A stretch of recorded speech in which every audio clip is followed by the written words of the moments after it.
بسم الله الرحمن الرحيم. مشاهدينا الأفاضل، حياكم الله بكل خير. أهلا وسهلا ومرحبا بكم. معكم رابح الكميتي.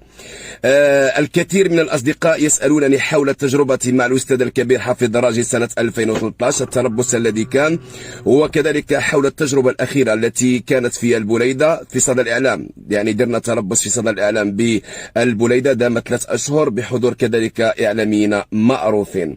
التعليق الرياضي هو عالم، التعليق الرياضي هو فن، التعليق الرياضي هو موهبة بالدرجة الأولى.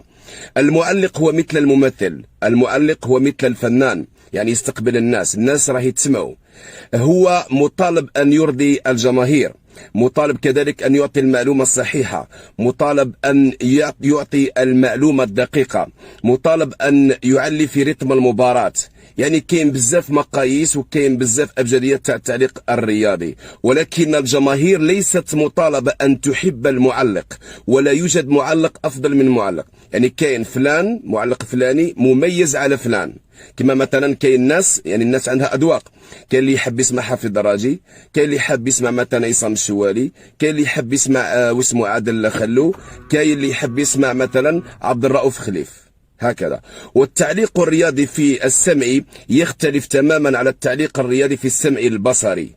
السمع البصري مثلا راهو المستمع راهو يسمع وراهو يشوف، مثلا النتيجة ما تذكروش بها بزاف باسكو راهو يشوف النتيجة. أنا المرة اللي فاتت مثلا سمعت في إذاعة واحد المعلق تاع الإذاعة واش قال النتيجة ما زالت على حالها.